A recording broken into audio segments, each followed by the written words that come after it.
Hey everybody, welcome back. I paid off $62,000 of debt with just one simple change. I can bet that if you're watching this video, you're in debt yourself and are just desperate to get rid of it just like I was. In this video, I'm gonna walk you through the one simple change that helped me pay off all my debt, 3 reasons why this works, and also I'm gonna walk through exactly how I paid off all my debt with this one simple change. Oh, and just a sneak peek, this change has nothing to do with budgeting. When I moved to Chicago, I was $62,000 in debt from starting a business in the medical marijuana industry that failed spectacularly. The $62,000 of debt was broken as follows. I owed $24,000 of student loan debt for getting my MBA. The other $38,000 was from the failed business venture. I owed $16,000 in credit card debt. I owed my dad $16,000, my mom $3,000, and my friend Travis $3,000. Total it all up, $62,000 of debt when I came to Chicago. When I first tried to pay off this debt, I tried budgeting. Everybody always recommends budgeting, and it really wasn't working for me. I don't think budgeting works for everybody, and I'll talk about that in another video. But really, I was struggling to pay off any of this debt. Budgeting didn't really work, but what did help me pay off all my debt was the net worth statement, the one simple change that I made to pay off all my debt. A net worth statement is just assets minus liabilities. Assets can include your car, your house, your checking accounts, your 401k or retirement. Liabilities is anything that you owe. And that's like the $62,000 that I owed. And it could be anything from student loans to what you owe your friend to anything like payments on your car. Everyone will tell you to do the net worth statement annually to know where you're at every year. But I took it one step further and I started doing it monthly. And doing it monthly is a real differentiator in how I changed my life. And there are 3 reasons why this works. The first reason is that every month you'll know exactly what your assets are, your liabilities, and your net worth.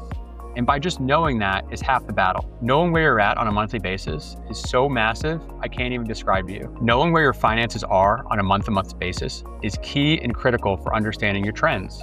And that brings us to point number 2. By doing this month-to-month, you understand the trends of your spending habits, where your assets are going, and your liabilities and your net worth. So if you do this month-to-month, you'll know over 3, 4, 5, 6 months, your average, and that's way more important than what a budget will show you on a month-to-month basis. Think about Christmas, where you overspend. Think about purchasing a trip 3 months in advance. Think about something happens to your car and you have to spend $1,500. All of these things are really tough to budget for, but in your net worth statement, it's okay because these all average out over time. And what you really care about is the trending of your net worth. How fast is it going up? How fast is it going down? That's way more beneficial than any budget. It's also incredibly motivating or demotivating, and I'll show you that in a little bit. But once you see your net worth going up, it's incredibly motivating and will keep you on path. The third reason why this works, and we kind of touched on this a little bit, is that a net worth statement allows you to zoom out from budgeting. Budgeting feels really restrictive, like you can't spend any money or have any fun, or you can't go out to eat. And what this does is it's a little bit zoomed out, and it allows you to just relax a little bit and see what your trends are, and you understand if you're on the right path or the wrong path. So it kind of loosens things up a bit. All right, so now that I talked for a few minutes, I actually want to show you how I did it. That's what you're here for. You want to see how I did it, so let me show you. All right, so we're looking at my Excel document that I've used to keep track of my net worth. I'm going to focus on debt for now and not the assets, just to keep it tight. But the one thing I'll say first is when you're looking to pay back your debt, always make sure you're meeting your minimum payments. Always meet your minimum payments, especially for your credit cards, because interest is 20 to 25%, and that's insane. So make sure that you meet your minimum payments for anything that you need first and foremost before you make any extra payments towards any of your debt. So now that we got that out of the way, you'll see here that I have all of my credit cards over here, okay? And then I have my student loans, $24,000. I owe my friend Travis, my mom, and my dad totaling $62,000. So first thing I did was want to pay off my friend.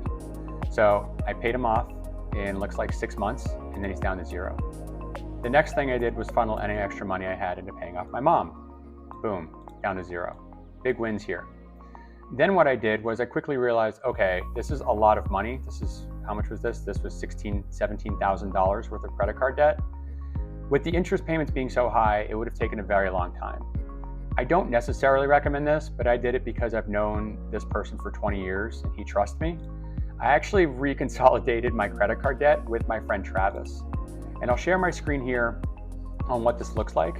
And what I did was I borrowed $15,000 from him and I gave him 8% interest. So he made 8%, which is just as good as the S&P 500, which is the stock market. And it was a guaranteed rate of return for him, which is great. And I also got my interest rate from 20 to 25% down to 8, which makes me pay off a lot faster. Don't worry about all these numbers necessarily, but basically within 18 or 19 months, I paid off $15,000 of credit card debt by paying off my friend, and I did it a little faster than expected. So as you can see, it took this long to pay it off, and my friend Travis made almost $700 by letting me borrow. So that's really, really important. And again, I wouldn't necessarily recommend this unless you have somebody that you trust 100% or they trust you 100%, because if you don't pay it back on time, you can lose friendships, maybe family members. But this is what I did to really make it go much, much quicker. So jumping back here, what happened is you see all these numbers here went to 0, and then Travis went up to $14,000. And then I paid off Travis again. So we're scrolling down. And then right around here is when I paid off Travis. So now all of a sudden my debt is at $34,000. I kept steady and I put extra money towards student loans. So my next thing was student loans. And the reason I did that was because my dad was okay and he was 0% interest. But I kept paying him the minimum payment we agreed upon, which was $250 a month. So no matter what, I would pay him $250, and anything left over I would put towards my student loans. So as you can see, as I scroll down, it's slowly going down, okay? And I kept steady, and I ended up paying it off all the way down here, right here in April 2024. You'll see a big jump because I got a big bonus from work, but again, you just have to understand paying it off steadily. Every month looked like a couple $100, $200, $300. And if you look at month to month, like we talked about, it's not very exciting or motivating. But when you have the net worth statement, doing it by month to month, and you look back, when you're here and you look back 2, 4, 6, just 8 months, that's $6,000 you paid off. That's huge.